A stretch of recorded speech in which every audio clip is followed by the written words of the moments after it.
So tell me, why should someone aim to the stars? Okay, so there's this popular saying out there that says, aim for the stars, land on the moon. And the whole premise behind the saying is that the stars are very far away. In fact, no human being or thing that we've created, like a rocket or a ship, has ever reached the stars. And I actually didn't know this. I thought stars were close to us. I didn't know stars were like literally light years away. I thought like you could touch a star or something. Because the moon, we got to the moon. But apparently the moon is incredibly close to us in comparison to a star. The sun is 93 million light years away. The sun is just another star. Isn't the sun our closest star? The sun is our closest star, which is the craziest thing in the world. Because you look up in the night and you see all these stars, and you're like, they're so close. Why can't like? So aiming for the stars really means going for it. It means aiming so high that you can't even quantify the level of ambition or aim you have to get to some type of goal. And as a result of that, you end up landing on the moon because no one's ever gonna get to the star because the star is just so far away. There are some real people that have gotten to the star. So Michael Jackson, for example, I would say he's gotten to the star. Michael Jordan got into the star. And even then, there's still ways to go. But most people are pretty happy landing on the moon because you really, really have to do something spectacular to even get to the moon because 99.9% of people never get to the moon, much less have a chance to go off the moon into the stars. So the question becomes, why should you aim for the stars? This to me means doing the hardest thing, doing the most complex thing, doing the most exciting thing, doing the most interesting thing, and not stopping at an aim that's rather insignificant. So I was listening to a J. Cole song this morning, and he was talking about this metaphor as well, about aiming for the stars and how he landed on the moon. And J. Cole is someone who came from a really rough childhood. His mom's house got foreclosed, and ultimately he became one of the greatest rappers of, I would say, the past 50 years because he aimed for the stars, because he was, selling his mixtapes on the street, begging Jay-Z to listen to him before he finally got that chance to break and become the mainstream superstar that he is. But that's because he aimed for the stars. Like I think he didn't break until he was like 26, 27, 28. He was later in his 20s where he finally got the opportunity to feel as if he was on his path to success. And so aiming for the stars to me metaphorically means if you aim lower than the stars, you're probably underselling yourself in some regard. You're probably not doing enough. I have a friend who reached out to me the other day who is a computer science major, just got married or just got engaged. He's going to get married next year. He's 25, same age as me. And nice little six-figure job, all that stuff. And he was reaching out to me and he was just basically like, I don't think I'm doing enough.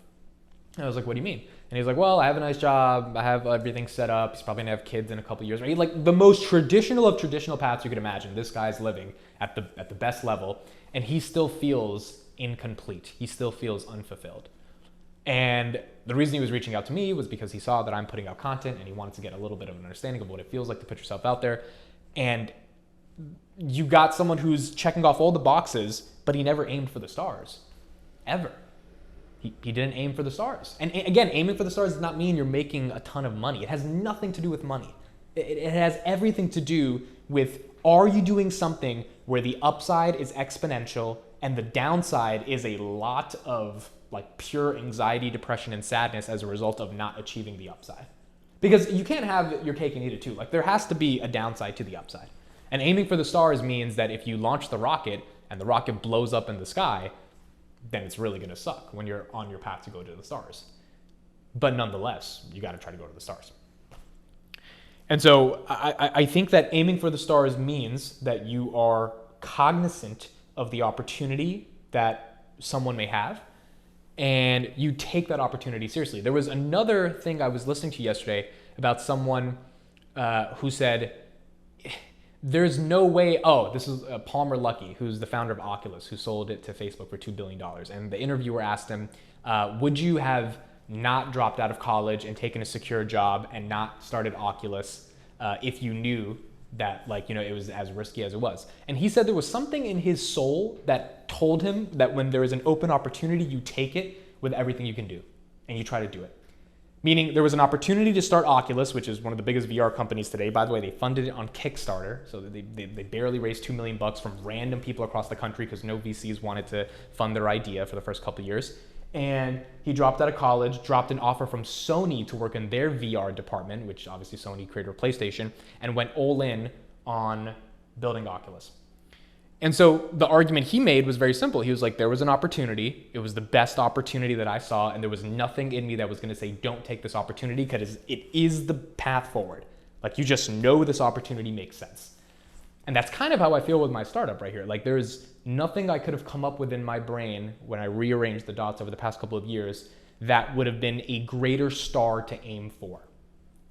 Because every other star that's out there is some type of conventional path, getting a job, working up a corporate ladder, yada, yada, yada, yada. The stars are building a platform that hundreds of millions of people may use one day, and going through the journey of trying to figure out how to get people to recognize the opportunity that you've been able to communicate and convince to yourself, convince to some other people, and now you got to convince to the world. And that comes from aiming for the highest stars that you can possibly aim for.